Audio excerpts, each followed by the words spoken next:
اس عنوان تک اپنے بات کو چھوڑا تھا جہاں پر آپ کو شیب ابی طالب سے باہر تشریف لائے تھے اور آپ کے محبوب چچا حضرت ابو طالب دنیا سے رخصت ہوئے۔ یہاں تک آپ نے چھوڑا تھا، آج یہیں سے ہم آغاز کرتے ہیں۔ حضرت ابو طالب آپ کے نہ صرف چچا تھے، آپ کے سرپرست بھی تھے، آپ کے غمگسار بھی تھے، آپ کے مددگار اور ساتھی بھی تھے، اور ہر لحاظ سے آپ کے ہر معاملے کا خیال اور حفاظت کیا کرتے تھے۔ یہ 10واں سال تھا جب شیب ابی طالب سے آپ باہر نکلے۔ 10ویں سال سے مراد آپ کے اعلان نبوت کا 10واں سال تھا۔ شیب ابی طالب سے باہر آئے اور اسی سال رجب کے مہینے کے اندر حضرت ابو طالب کا انتقال ہو گیا۔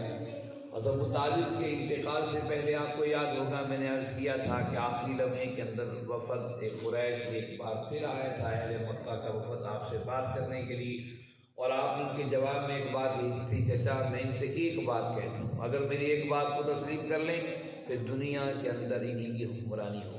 تو ابو جہل نے کہا وہ ایک بات، ہم تو ایسی ہزاروں بات ماننے کو تیار ہے، وہ بات ہے کیا؟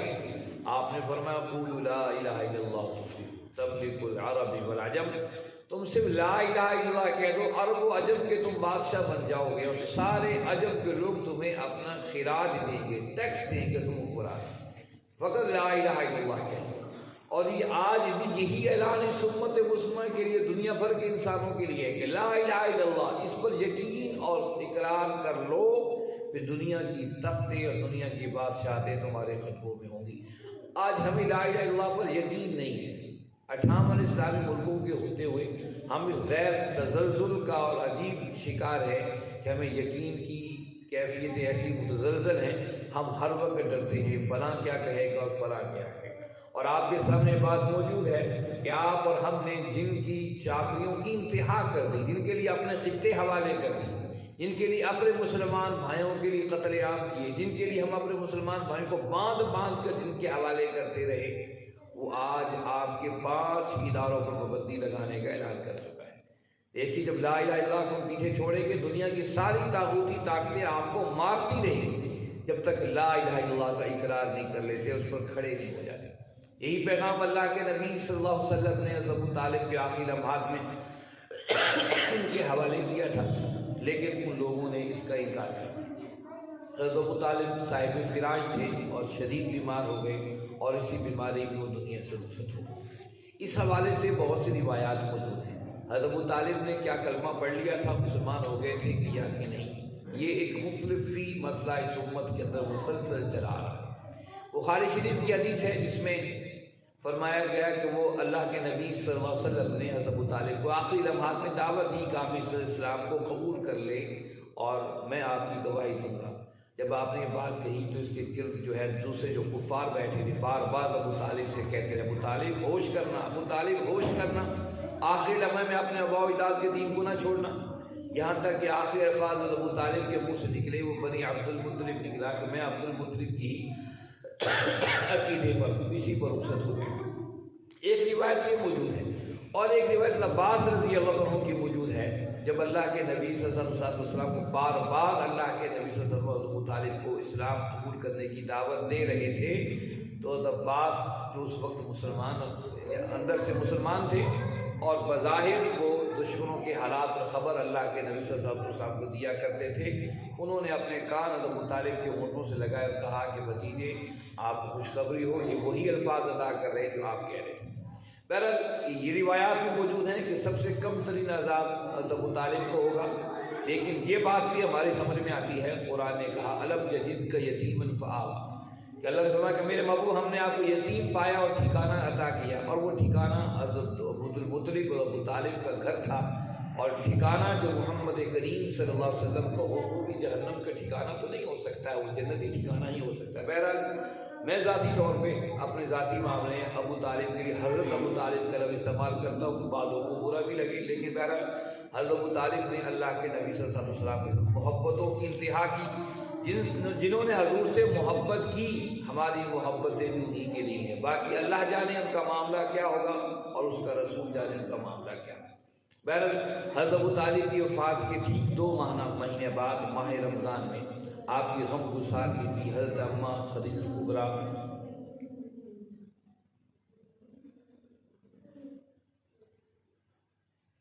حضرت اماں خدیجہ کبریٰ سلام اللہ علیہا رضی اللہ تعالیٰ بھی دنیا سے رخصت ہو گئی۔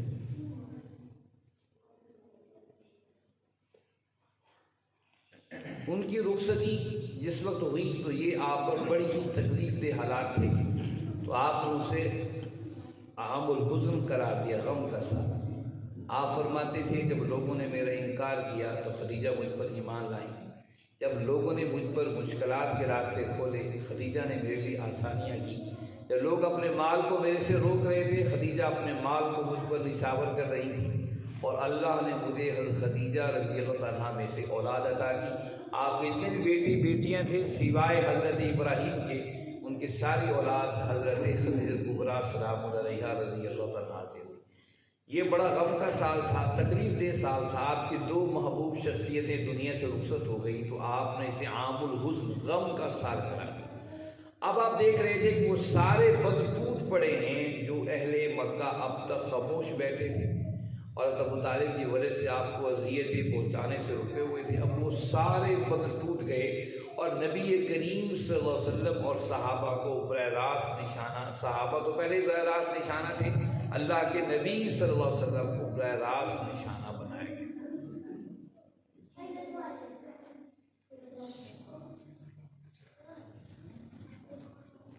یہ جو اوپر بیٹھے ہوئے نکال دو مسجد سے۔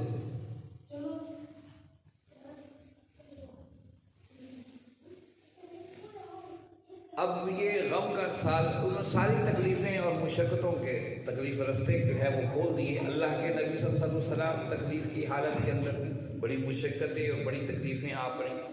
یہاں ایک لمحے کو سوچنے کا ایک مرحلہ ہے، کیا وجہ تھی؟ یہاں نبوت کے 10ویں سال تک آنے تک صحابہ ڈٹے رہے اس کاز اور اس مشن پر، حالانکہ قرآن میں بشارتیں دیں سب دیں، لیکن ابھی تک تو بظاہر کچھ نظر نہیں آ رہا تھا، ابھی تو کچھ نظر نہیں آ رہا تھا کبھی یہ تحریک بھی دنیا میں کامیاب ہوگی اور اسلام کو فتوحات ملے گی، کچھ نظر نہیں آ رہا تھا۔ لیکن اس پر اتنا یقین، اس کی 3 اہم وجوہات تھیں اور وہ تینوں وجوہات آج بھی موجود ہیں، لیکن بات ان پر یقین کرنا، اگر آج ہم یقین کر لیں تو کامیاب ہے۔ پہلی چیز تھی لا الہ الا اللہ، اللہ پر یقین، اللہ پر غیر متزلزل یقین جو تھا، یہ بڑی اعتماد کی بات ہے۔ صحابوں کو یقین تھا اللہ کے سوا کوئی الہ نہیں ہے، اس پر ڈٹ گئے تھے، کھڑے ہو گئے تھے۔ ایک یہ یقین تھا جو ان مشکلات کی گھڑیوں میں ان کا ہم رکاب تھا، اور دوسری تھی قیادت، لیڈرشپ۔ اللہ کے نبی صلی اللہ علیہ وسلم کی قیادت وہ ایسی شخصیت تھی، ایسی مشفق شخصیت تھی، ایسی محبت امیز، لوگوں کا دل چاہتا تھا اپنے جانے تک اس ہستی پر قربان کر دیں۔ اور تیسری چیز قرآن، اللہ کی آیات ان کا ڈھارس بندھا رہے تھے، اللہ کا قرآن انہیں بتا رہا تھا آخرت کی کامیابیوں کے بارے میں، قرآن انہیں بشارتیں دے رہا تھا اسلام کی عظمت اور رفتوں کے حوالے سے۔ یہ تینوں چیزیں آج بھی موجود ہیں، لیکن افسوس ہم رب کے بندے بننے کے بجائے پیسوں کے، قومیت کے، اپنے خاندان کے بندے بن رہے ہیں۔ بندے کیا ہوتا ہے؟ بندہ وہ ہوتا ہے جو اپنے رب کے علاوہ کوئی چیز سوچے ہی نہ، اپنے رب کے ساتھ تعلق کو مضبوط کرنے کی دن رات سوچے۔ افسوس ہم نے اس تعلق کو صرف مسجد کی 4 دیواری کے اندر مقید کر دیا ہے۔ مسجد کے اندر آئیں گے تو رب سے تعلق کو بحال کریں گے، مسجد سے باہر آئیں میرے گھر کے اندر میرے رب سے کوئی تعلق نہیں ہے، وہاں تعلق اگر ہے تو میری اولاد اور میرے خاندان سے ہے۔ بازار میں آئے تو وہاں رب سے تعلق نہیں ہے، وہ تجارت، روپے اور پیسے سے اپنے تعلق کو مضبوط کر لیا ہے۔ اپنے دیگر معاملات کے اندر دیکھیے، رب سے تعلق، ہم جب مسجد کے اندر جوتیاں اتارتے ہیں پھر بھی رب سے تعلق ہمارا مضبوط نہیں ہے، ہم نیت باندھے کھڑے ہوتے ہیں، دماغ ہمارا گھر کے خیالات اور اپنے تجارت اور کاروبار کے اندر، ملازموں کے اندر گھوم رہا ہوتا ہے۔ یہ وہ تعلق تھا جو صحابہ نے رب کے ساتھ جوڑ لیا تھا، پھر چاہے بلال کو چکی میں پیس ڈالا گیا، چاہے زنیرہ کے 2 ٹکڑے کر ڈالے گئے، چاہے عمار و یاسر پر طوفان بدتمیزی کی انتہا کر دی گئی، انہی حالات کے اندر بھی تذکرے چل رہے تھے نا، تو اللہ کے نبی صلی اللہ علیہ وسلم ابو طالب کی وفات، اماں خدیجہ رضی اللہ عنہا کی وفات کے بعد آپ نکلے اوقاز کے میلے میں اللہ کا پیغام پہنچانے کے لیے۔ جب نکلے تو وہاں کے لوگوں نے اللہ کے نبی صلی اللہ علیہ وسلم مٹی اور دھول، مٹی آپ کے اوپر پھینکی، بڑا طویل سفر تھا، طے کر کے آئے آپ، سفر تھکی تھی، گھر کے اندر آئے، فاطمہ زہرا رضی اللہ عنہا نے آپ کی حالت کو دیکھا تو آپ کی آنکھوں میں آنسو آ گئے، آپ بھاگی اپنے دوپٹہ لے کر اپنے چہرے کو مٹی کو صاف کر لیں، فرمانے لگی ابا یہ آپ کو ہلاک کر دے گی کہ آپ کہتے ہیں لا الہ الا اللہ۔ آپ نے جب بی بی فاطمہ کی آنکھوں میں آنسو دیکھے تو آپ کی آنکھوں میں آنسو آ گئے، فرمایا فاطمہ رو مت، روئے زمین پہ کوئی کچا پکا مکان ایسا نہیں بچے گا جہاں تیرے ابا کے دین کا پیغام نہ پہنچے۔ اس وقت جب ظاہر حالات مایوس کن نظر آ رہے تھے، قائد اور لیڈر کی ارادہ اور یقین ایسا مضبوط تھا، اما فاطمہ رضی اللہ فرماتی کہ ایسا یقین میں دل کے اندر بیٹھ گیا، مجھے پتہ چل گیا اس دین نے غالب ہونے کے لیے آیا، مغلوب ہونے کے لیے نہیں آیا۔ کیسا یقین تھا، کیسا اعتماد تھا۔ جب آپ نے حالات دیکھے، اور تیسری چیز جو قرآن کی آیات اتر رہی تھی اس سے لوگوں کے دلوں کو اس کی طرف بولڈ کر دیا۔ قرآن کی تاثیر یہ تھی کہ عرب کے بدترین جو کافر تھے بشمول ابو جہل کی، راتوں کو اٹھ کر رب کو قرآن سننے کے لیے آتے تھے۔ ایک دن ابو جہل پکڑا گیا کہ ابو جہل تو قرآن سننے آیا ہے، بتا تو صحیح قرآن کے بارے میں، یہ سچی کتاب ہے؟ اس نے کہا اگر خدا لگتی پوچھتے ہو تو میں تمہیں بتاؤں، یہ جو اللہ کے نبی صلی اللہ علیہ وسلم کا خاندان ہے اور ہمارا خاندان ہے، ہم نے ہر لحاظ سے برابری کی، انہوں نے غریبوں کو کھانا کھلایا، ہم نے بھی کھلایا، انہوں نے غریبوں کو سواریاں دی، ہم نے بھی سواریاں دی، انہوں نے حاجیوں کا خیال رکھا، ہم نے بھی خیال رکھا، انہوں نے لوگوں کو زمزم پلایا، ہم نے بھی پلایا۔ اب یہ کہتے ہیں ہمارے اندر نبی اترا ہے، اس کا قرآن اترتا ہے، ہم کہاں سے نبی ڈھونڈ کے لائے اپنے خاندان؟ بس ہم نے مخالفت ہی کرنی۔ دل مانتا ہے سچی کتاب، لیکن اس کا اعلان اسلام کے خلاف۔ یہی چیز ہمارے حالات، یہی چیز آج ہمارے دل مانتا ہے کتاب سچی ہے، دل مانتا ہے اللہ کا نظام سچا ہے، دل مانتا ہے، لیکن عملی طور پر ہم اس کے لیے تیار نظر نہیں آتے۔ یہ تیاری اللہ کے نبی صلی اللہ علیہ وسلم کی سیرت سے ملتی ہے، یقین محکم پیدا ہوتا ہے، اس لیے ہم اس کا تذکرہ اللہ کے نبی صلی اللہ علیہ وسلم کی سیرت کا ساتھ ساتھ کر رہے ہیں۔ بہرحال ان مکہ کے حالات سے پریشان ہو کر اللہ کے نبی صلی اللہ علیہ وسلم نے سوچا اگر مکہ کے لوگ ایمان نہیں لے کر آتے تو میں طائف کے لوگوں تک اللہ کا پیغام پہنچا دوں۔ یہ طائف کا علاقہ مکہ سے 60 میل کی مسافت پر ہے۔ محدثین نے لکھا اللہ کے نبی صلی اللہ علیہ وسلم 60 میل یہ پیدل سفر کیا تھا، آپ اور ہمارے لیے پیدل سفر کیا تھا، آپ اور ہمارے لیے۔ یہ سفر جو مکہ سے طائف کا تھا یہ مکہ سے طائف کا نہیں تھا، یہ آپ کا سفر ہم تک تھا، جو یہاں آج اس ابو صدیق اکبر مسجد کے اندر بیٹھے ہوئے ہیں ہڑپا کے اس علاقے میں، یہ سفر آپ اور مجھ تک تھا۔ یہ سفر مکہ سے طائف تک نہیں تھا۔ کیسے نہیں تھا؟ ایسے نہیں تھا، 60 میل کا سفر طے کر کے اللہ کے نبی صلی اللہ علیہ وسلم مکہ سے طائف آئے۔ اور ایک روایت میں آتا ہے جو، اور یہ مہینہ کون سا تھا؟ یہ جون اور جولائی کا مہینہ تھا۔ جون اور جولائی کے مہینے میں کتنی گرمی پڑتی تصور تو کیجیے، اور پھر عرب کے ریگزاروں کی گرمی کا تصور کیجیے۔ عرب کے ریگزار میں آج بھی ایسی گرمی موجود ہے کہ پانی گرم کر کے، پانی خالی پانی کا برتن رکھ دیں، اس میں اڈا رکھ دیں، عرب کی ریت آج بھی اس کو ابال کے رکھ دی۔ اس تپتے موسم کے اندر اللہ کے نبی صلی اللہ علیہ وسلم نے طائف کا سفر آپ اور میرے لیے اختیار کیا۔ اور زید فرماتے ہیں جب سفر کیا تو آپ کے پاؤں میں جوتی تھی، وہ بھی ٹوٹی ہوئی تھی۔ آپ تصور کیجیے 60 میل کا سفر ہے، آپ پیدل اس امید پر آئے ہیں کہ وہاں کے لوگ نہیں، طائف کے لوگ اسلام قبول کریں، اور طائف میں 3 بڑے بڑے سردار ان کی حکومت تھی۔ یہ طائف کیا ہے؟ طائف کی حالت ہمارے ہاں بالکل ویسی ہے جس طرح ہمارے ہاں لوگ اس موسم میں مری کی کیفیت ہے۔ گرمیوں میں لوگ جاتے ہیں، سخت گرمیوں میں لوگ مری، کاغان، ناران سیر کرنے جاتے ہیں کہ وہاں کی ٹھنڈی ہوائیں، یہاں کی گرمی تنگ کرتی ہے، وہاں ٹھنڈی ہواؤں میں لوگ جاتے ہیں۔ اور ہمارے امیر ترین جو طبقے کے لوگ ہیں، پوش لوگ ہیں، انہوں نے وہاں پر جگہ اپنے مکان خریدے ہوئے۔ جو آپ نے پڑھ لیا تھا وہاں کوئی مسئلہ تھا، مری کے خاقان عباسی صاحب بھی وہاں ان کے ساتھ بیٹھے ہوئے تھے۔ گویا کہ سارے بڑے بڑے لوگوں نے وہاں پر جگہ خریدی، گرمی کی شدت جب یہاں پر آئے تو وہاں پر جا کر وہ اپنے گزارے۔ بعض ایسے لوگ بھی ہیں مسلمان ہمارے علاقے میں، اچھی بات ہے، ایسا ہونا چاہیے، اسکول اللہ نے وسائل نہیں۔ سخت گرمی میں جب رمضان کا مہینہ آتا ہے انہوں نے جگہ وہاں ٹھنڈی علاقوں میں خریدی، وہاں رمضان کے روزے وہاں جا کے ٹھنڈ میں رکھتے ہیں تاکہ انہیں مشکل نہ ہو۔ بہرحال تو طائف کا جو علاقہ تھا وہی کنڈیشن تھی مکہ کے لوگوں کی طائف کے ساتھ۔ طائف سرسبز علاقہ تھا، وہاں پر بارشیں ہوتی تھیں، باقی عرب کے علاقے میں بارشیں بہت کم ہوتی تھیں، سرسبز علاقہ تھا، یہ ٹھنڈک علاقہ تھا۔ اکثر مکہ کے جو بڑے بڑے سردار تھے ان لوگوں نے طائف میں زمینیں اور جائیدادیں خریدی ہوئی تھی، جب سب گرمی کے موسم آتے تھے وہ طائف کے اندر آ کر وہاں پر رہتے تھے اور رہائش اختیار کرتے تھے۔ اللہ کے نبی صلی اللہ علیہ وسلم وہاں پر بڑے سرداروں کے پاس پہنچے اس امید سے اگر مکہ کے لوگ اس دعوت کو نہیں سمجھے ہیں شاید طائف کے لوگ اس دعوت کو سمجھیں۔ طائف کے جو بڑے بڑے سردار تھے بڑی بدتمیزی کی اللہ کے نبی صلی اللہ علیہ وسلم سے۔ ایک نے کہا اگر آپ کو اللہ آپ کو نبی بنایا گیا تو میں جا کر کعبے کے پردے نہ پھاڑ ڈالوں، نعوذ باللہ استغفر۔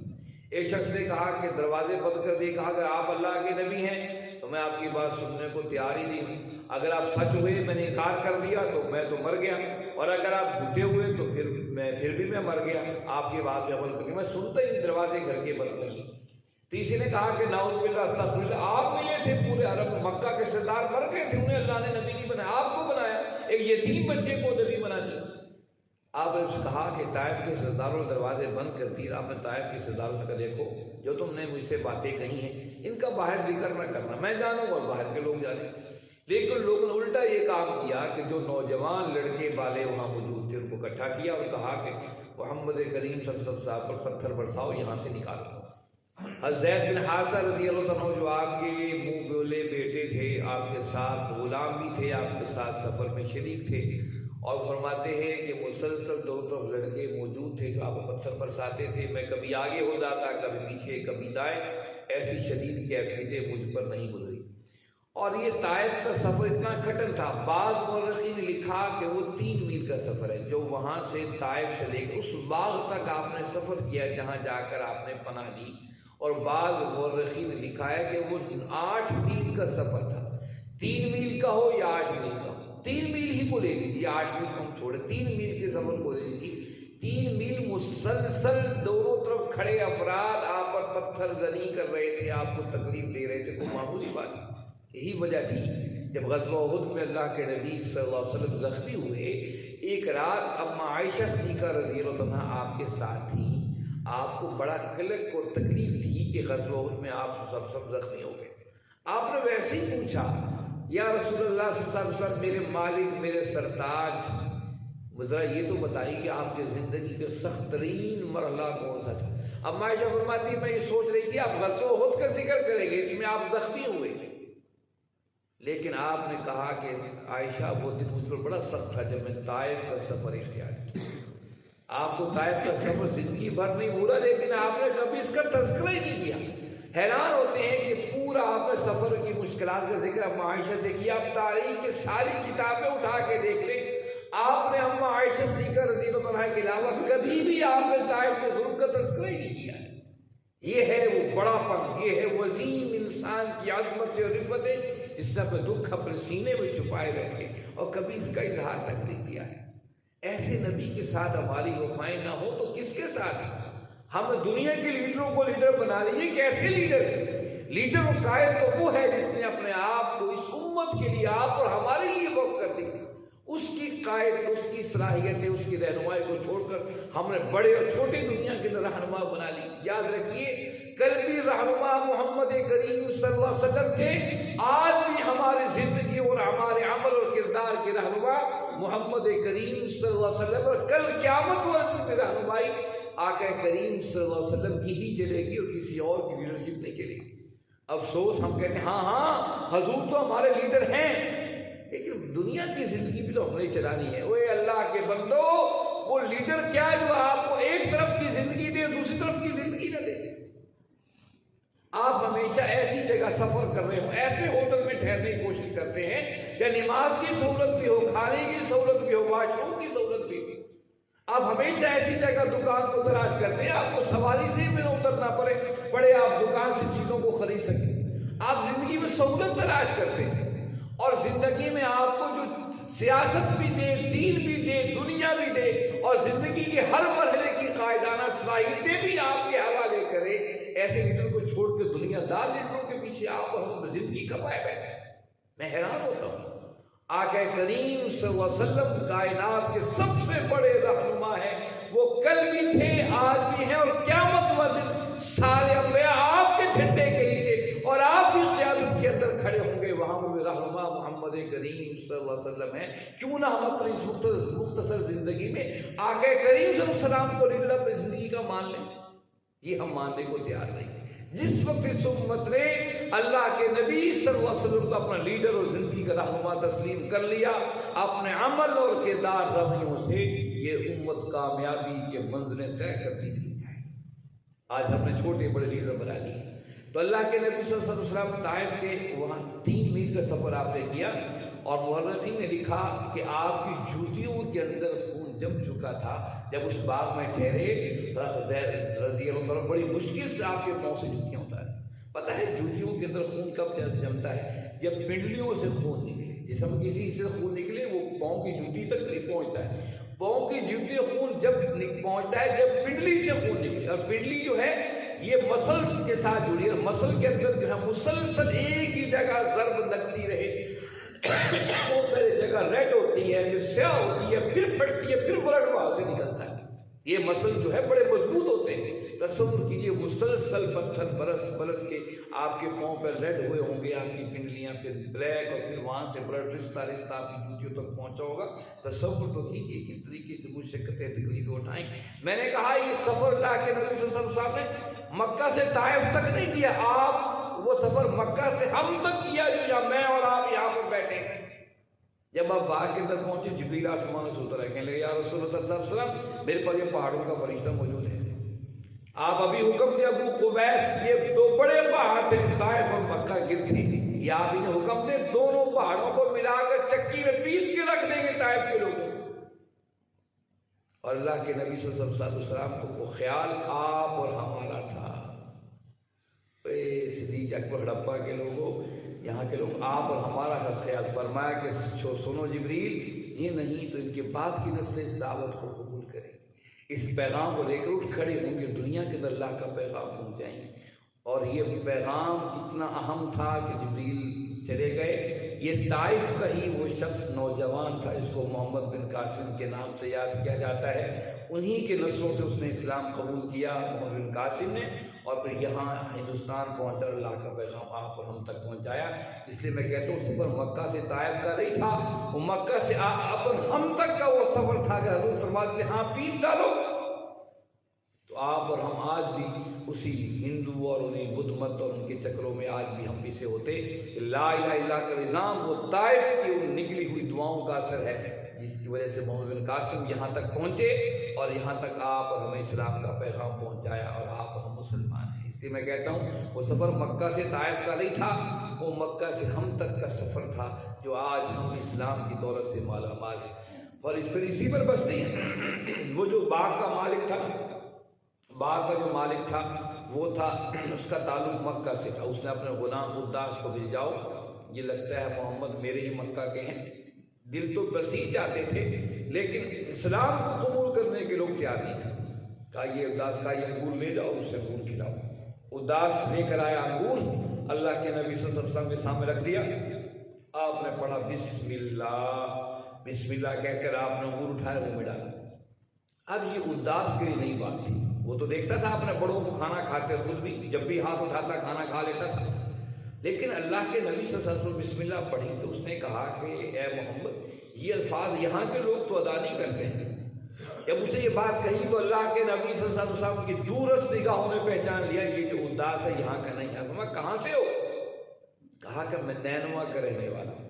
یہ نینوا جو ہے یہ آج مصر کے ساتھ کا علاقہ اور شام کے ساتھ کا علاقہ نینوا ہے۔ کہا میں نینوا سے ہوں۔ اچھا نینوا سے ہو، میرے بھائی یوسف بن متی کے علاقے سے، میرے بھائی یونس بن متی۔ یونس بن متی کون تھے؟ جو مچھلی کے پیٹ میں تھے، قرآن نے سورہ یونس بھی اتاری ہے، جو مچھلی کے پیٹ میں وہ گزارا، اس کا نام یونس بن متی تھا۔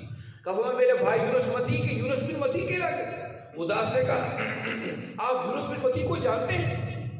یہاں تو پورا عرب یونس کے نام، یونس بن متی کے نام کو نہیں جانتے، آپ جانتے ہیں؟ فرمایا ہاں وہ بھی اللہ کے نبی تھے، میں بھی اللہ کا نبی۔ یہ بات سنی تو آپ کے قدموں پر گر پڑا، آپ کے ہاتھوں اور پاؤں کو چومنے لگا۔ اچھا آپ یونس بن متی کے بھائی ہیں، آپ یونس بن متی کے بھائی ہیں۔ جب دیکھا نا اس نے کہ یہ اداس بھی کہ اسلام قبول نہ کرے، بھاگا دوسرے نوکروں سے کہا کھینچ کے لے آؤ اداس کو، اور محمد کریم صلی اللہ علیہ وسلم یہاں سے نکال۔ یہاں سے جب نکلے رات کا اندھیرا چھا رہا تھا، آپ زید بن حارثہ کو ساتھ لے کر نکلے اور صحرا کے اندر سفر کا آغاز کیا۔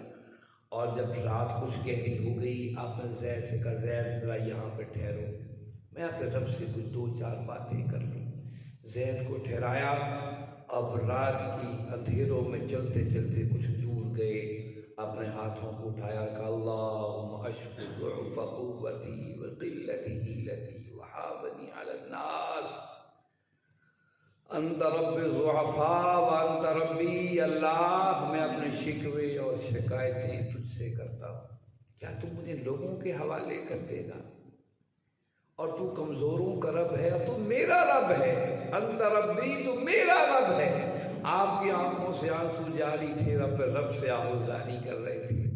اس کو دعائے مصرفین بھی کہا جاتا ہے، یہ کمزوروں کی دعا ہے۔ اللہ کے جو رو رہے تھے، اللہ کی جو اللہ نے فرمایا کہ میرے محبوب جب آپ نے دعا کر لی، خوب دعا کر لی، اللہ مجھے کن کے حوالے کر رہا؟ مکہ کے دروازے بند ہو گئے، طائف کے لوگوں نے انکار کر دیا، اللہ اگر تیری مدد نہیں ہوگی، انت ارحم الراحمین، تیرے رحم نہیں ہوگا، میں کہاں جاؤں گا؟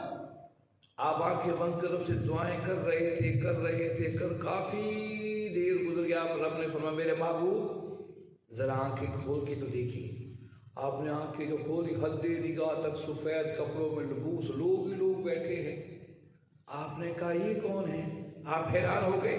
انہوں نے کھڑے ہو کے بتایا یا رسول اللہ ہم جنات ہیں، ہم یہاں سے گزر رہے تھے، آپ کے رونے کے الفاظ سنے تو ہم رک گئے، ہم آپ پر ایمان لے آئے ہیں، اشہد ان لا الہ الا اللہ واشہد انک محمد عبدہ ورسولہ۔ رب نے فرمایا میرے محبوب اگر مکہ کے لوگ نہیں ایمان لائیں گے، طائف کے لوگ نہیں لے کر آئیں گے، پوری دنیا انسانیت ایمان لے کر نہ آئے، دیکھیں نئی مخلوق آپ کے سامنے کھڑی ہے جو آپ کے ایمان کا اعلان کر دیں گے، آپ پر ایمان کا اعلان کر دیں گے۔ یہ تھے وہ طائف سے مرحلے۔ پھر آپ وہاں سے مکہ کی طرف چلے۔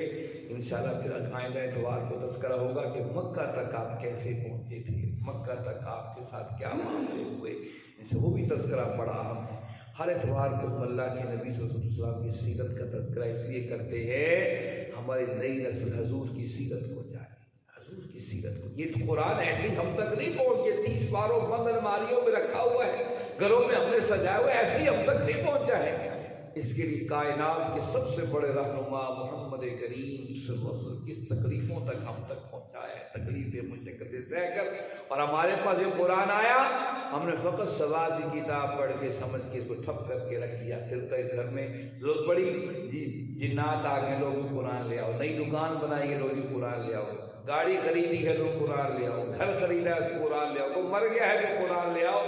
لوگوں یہ نئے گھر مرنے کے لیے قرآن نہیں ہے، یہ زندوں کی کتاب ہے، زندوں پر اتری تھی اور زندوں کے لیے قرآن کی آیا ہے، اور زندوں کے لیے آیا ہے، اور یہ زندگی دیتا ہے اللہ کا قرآن، اور یہ زندگی اور شعور کی منزلیں طے کرواتا ہے، کیونکہ اس کو شعوری نبی نے آپ اور ہمارے حوالے کیا۔ لوگوں آؤ حضور کی سیرت کا سمجھو۔ میں اکثر کہا کرتا ہوں سیرت کی کوئی نہ کوئی کتاب اپنے گھر میں ضرور رکھیے تاکہ بچے پڑھیں، بچے حضور کی سیرت سے آشنا ہوں۔ اور میں اکثر کہتا ہوں قرآن کبھی بھی حضور کی سیرت کے بغیر سمجھ آ ہی نہیں سکتا ہے۔ آپ صبح شام قرآن کے اوراق پڑھتے رہیں، حضور کی سیرت نہیں پڑھیں گے، نہیں سنیں گے، نہیں سمجھیں گے۔ کعبے کے رب کی قسم کے قرآن کے 30 پارے کے ایک حرف الحمد کے الف بھی آپ سمجھ نہیں سکتے ہیں جب تک حضور کی سیرت کو نہ پڑھیں۔ اس لیے آؤ حضور کی سیرت کا صحیح سمجھ اتوار کرتے ہیں، اور پڑھ نہیں سکتے ہو اپنے بچوں کو تو لے آؤ تاکہ بچے نئی نسل اس سیرت سے آشنا ہو، حضور کی زندگی سے آشنا ہو۔ پھر جب وہ قرآن سے اپنی آشنائی پیدا کریں گے پھر وہ مضبوط و مربوط انسان بنیں گے۔ اللہ رب العزت سے دعا ہے اللہ رب العزت آپ اور ہم سب کو سمجھنے اور اس پر عمل کرنے کی توفیق عطا فرمائیں۔ وآخر دعوانا الحمد للہ رب العالمین والصلاة والسلام علیہ